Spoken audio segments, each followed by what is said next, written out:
L'aide américaine, les armes américaines, c'est littéralement salvateur pour l'Ukraine, mais ça n'est pas tout ce que peut donner Washington. Les États-Unis peuvent aussi donner des feux verts, on le disait à l'instant, et ce qui vient d'être accordé à Kiev, justement, est essentiel en ce sens. L'Ukraine pourra désormais utiliser les fameux missiles ATACMS de longue portée pour viser la Crimée. Ce sont de hauts responsables du Pentagone qui ont partagé cette information capitale avec le New York Times. C'est extrêmement important quand même comme changement. Aline Lebel-Kramer, il faut bien réaliser que là, globalement, ça revient à dire ceci, les Américains autorisent l'Ukraine à frapper la Crimée, donc territoire annexé par la Russie, avec ses armes. Oui, et accède à une demande absolue de l'Ukraine que de pouvoir aller cibler les cibles militaires russes partout où elles sont sur le territoire ukrainien, partout où elles occupent les territoires ukrainiens. Donc il y avait la question de que ces armes jusque-là étaient bridées d'une certaine façon, comme un scooter qu'on empêche d'aller trop vite. Donc là, ce seraient des modèles débridés. Et là, ça devient effectivement sérieux. C'est une aide absolue, c'est une aide capitale pour l'objectif de guerre des Ukrainiens qui n'a pas bougé, c'est la libération des territoires. Il n'y aura pas de, à ce stade, il n'y a pas de concession territoriale envisagée pour les autorités ukrainiennes et pour la population ukrainienne à des scores autour de 85-90%. Ouais. Donc, ce type d'arme aide à cela. Elle aide aussi à une autre chose, c'est que ça sauve des vies. Quand on parle de F-16, quand on parle d'armes à longue portée, quand on parle de défense antiaérienne, quand on parle de Patriot, quand on parle donc des ATACMS ou de Storm Shadow, de Scalp pour les modèles britanniques ou français, toutes ces armes vont permettre de faire reculer les Russes et donc de les éloigner des villes ukrainiennes et donc de sauver des vies et d'économiser accessoirement, parce que c'est un sujet important pour les Ukrainiens contrairement aux Russes, la vie des soldats ukrainiens. Mais quand même, Aurélien Duchesne, la question est de savoir pourquoi les Américains changent d'avis maintenant là-dessus, ou en tout cas vont, j'allais dire, si vite en besogne. J'entends bien sûr, Aline Lebel-Kramer, que ça n'est pas allé vite. Malgré tout, c'est un changement soudain. Est-ce que c'est parce que justement l'aide américaine a été mise, j'allais dire, sous cloche pendant plusieurs mois et qu'on se dit, ok, maintenant, dès qu'on a la possibilité, il faut agir vite, sans passer par les paliers qu'on essayait de franchir jusqu'à présent pour faire peur ou pas trop peur à la Russie. Là, on décide d'y aller, j'allais dire, franco, pour être sûr que la Russie, en effet, soit inquiétée. Les Américains raisonnent de la même manière finalement que les Français et les Britanniques quand on a livré les Scalp et Storm Shadow, c'est-à-dire qu'on avance par incrément. On a beaucoup parlé des fameuses lignes rouges en Crimée. L'idée que le jour où une bombe tombait là-bas, c'était la ligne rouge où Poutine nous atomisait. La première fois qu'on a dit ça, c'était il y a 2 ans. Progressivement, les Américains ont vu que ça n'a rien changé. Enfin, ça a changé les choses sur le terrain, mais ça n'a pas fait péter un câble aux dirigeants russes. Le fait que les Français et Britanniques aient livré aux Ukrainiens des missiles longue portée qui ont pu frapper des cibles censées être annexées par la Russie. Il y a eu des estimations comme quoi des attaques MS auraient été déjà employées en Crimée sur la base de Jankoï, qui a été une des attaques les plus dévastatrices contre les forces russes. 2 hélicoptères lourds, des dizaines de morts et aussi un véritable traumatisme pour la défense russe, parce que ça a montré que, ça y est, les Ukrainiens se désinhibaient de leur emploi des armes livrées par les Américains. Et enfin, vous avez un discours qui évolue aux États-Unis, qui est de dire que non seulement il y a une fenêtre de tir assez réduite en termes de livraison d'armes, parce qu'il y a d'un côté la crainte évidemment que Trump arrive au pouvoir, mais aussi la crainte que malgré tout ce qui va être envoyé aux Ukrainiens, les Russes puissent profiter des prochains mois pour essayer d'écraser les Ukrainiens, profiter de leurs avantages. Là maintenant, les Américains se disent comment on rattrape le temps perdu ? Eh bien, on donne un maximum de feu vert, justement.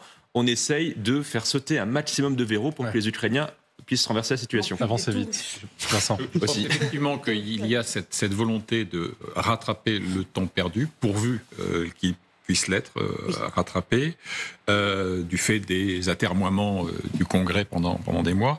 Mais il y a aussi peut-être tactiquement la volonté de réactiver un front qui n'a d'ailleurs jamais été totalement éteint, loin du front de l'Est, pour disperser un peu les efforts russes et les obliger à consacrer une partie de leurs moyens militairement, ça a du un sens. enjeu comme la Crimée, dont on sait qu'il est cardinal pour Poutine. J'observe, pour terminer, qu'il n'y a pas de communiqué officiel du Pentagone approuvant ou recommandant. On est plutôt dans le registre du nihil obstat, c'est-à-dire rien ne s'oppose. C'était la formule employée par l'Église catholique pour ne pas s'opposer à l'apparition d'un ouvrage qui était conforme à la morale religieuse. Donc on est plutôt dans ce non-dit-là, mais c'est effectivement un non-dit qui est radicalement différent des invitations à la retenue, à la prudence, à la précaution, qui étaient un peu la norme pendant les mois écoulés. Le vote est passé. Oui. Donc, mais c'est peut-être aussi... Il y a eu beaucoup de retenues stratégiques pour faire passer cette aide. Il y a eu beaucoup de jeux, on n'a pas arrêté de parler de couloirs, de discussions extrêmement violentes dans les couloirs des institutions américaines. Là, le vote, voilà, c'est fait. Donc il y a aussi plus de choses qui vont être dites ou pas dites. Mais oui, et notamment les actes actuels, c'est symptomatique de ça. Mais c'est aussi peut-être, certainement, parce que Volodymyr Zelensky, à plusieurs reprises ces dernières semaines et ces derniers mois, a commencé à tirer la sonnette d'alarme en disant maintenant, ce n'est plus une question de savoir comment se battre, c'est une question de survie. En effet, on peut perdre la guerre. Ça a été dit d'ailleurs par les Ukrainiens, ça a beaucoup surpris et choqué et marqué les esprits. Donc ça aussi, c'est une manière de dire OK, on vous a entendu, maintenant il faut que nous aussi on joue le jeu du côté occidental. Absolument. C'est un enjeu, c'est urgence absolue en Ukraine. Enfin, je veux dire, il faut se rendre compte, et je crois qu'on ne s'en rend pas assez compte de ce dans quoi sont plongées les populations ukrainiennes en ce moment au quotidien. C'est inimaginable, et c'est vrai qu'il y a un décalage absolu entre le rythme de réunion, de visio, de PowerPoint certainement dans tous les points, et ce que vivent très quotidiennement l'enfer que vivent les Ukrainiens, et les urgences absolues, et surtout la volonté d'en découdre et de ne pas négocier des Russes. Donc en fait, les Russes veulent détruire l'Ukraine, l'Ukraine se défend, résiste depuis 2 ans, et je crois qu'on se rend pas compte à quel point cette résistance est absolue et bouleversante de courage. On essaye de s'en rendre compte. C'est toujours bien de le redire. Mais avec aussi, vos témoignages. De ne pas banaliser ce qui se passe humainement aussi sur place. Donc, il est fort probable que cet été entendu enfin par les États-Unis, et de rappeler que oui, il faut.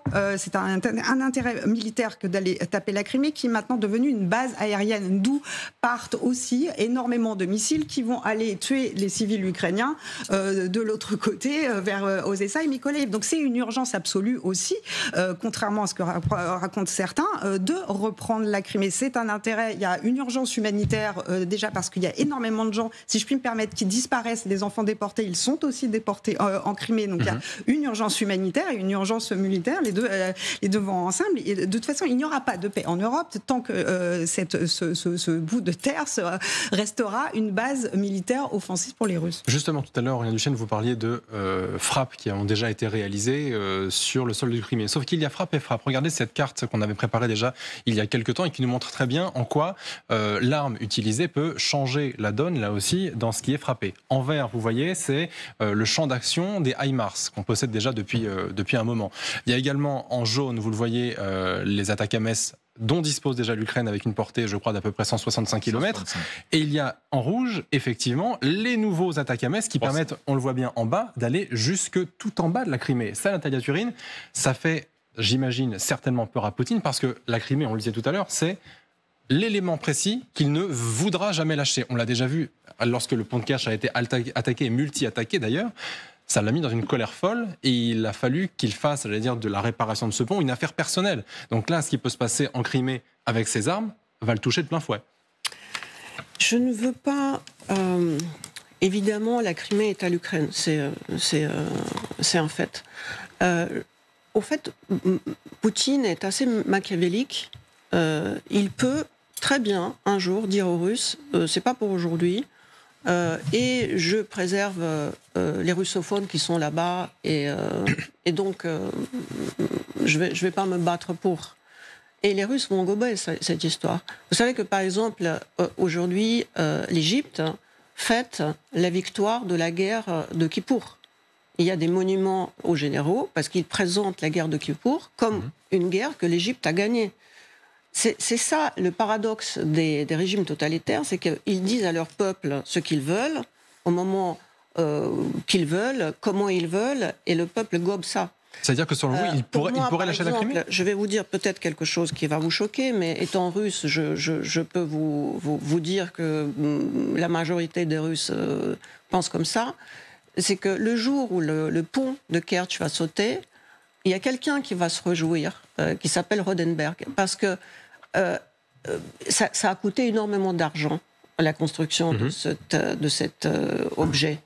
Et quand il y a une construction, il y a l'enrichissement d'une certaine partie de l'oligarchie qui entoure Poutine.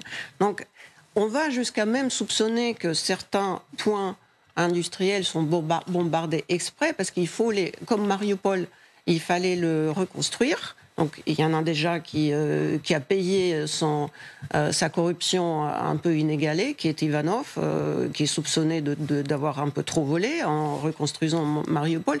Mais il y a aussi ce paradoxe-là. La Crimée, quand Poutine a pris ce territoire, est devenue une espèce de terre, une espèce de course à l'argent facile de tous ces constructeurs qui ont commencé à créer des infrastructures qui sont par ailleurs assez moches là-bas. Donc il y a ce paramètre-là. Donc le jour où le pont va sauter, certes, Poutine va être vexé parce qu'il a trop fait la pub, mais de point de vue d'économie, je ne pense pas que ça a une importance aussi forte, parce que parallèlement, il y a le chemin de fer qui se construit le long de Azov, et voilà. Et puis, quand il va dire aux Russes que finalement c'est une victoire, c'est comme la Deuxième Guerre mondiale. On a vendu ça comme une grande victoire. Aujourd'hui, on découvre que c'est pas une grosse victoire.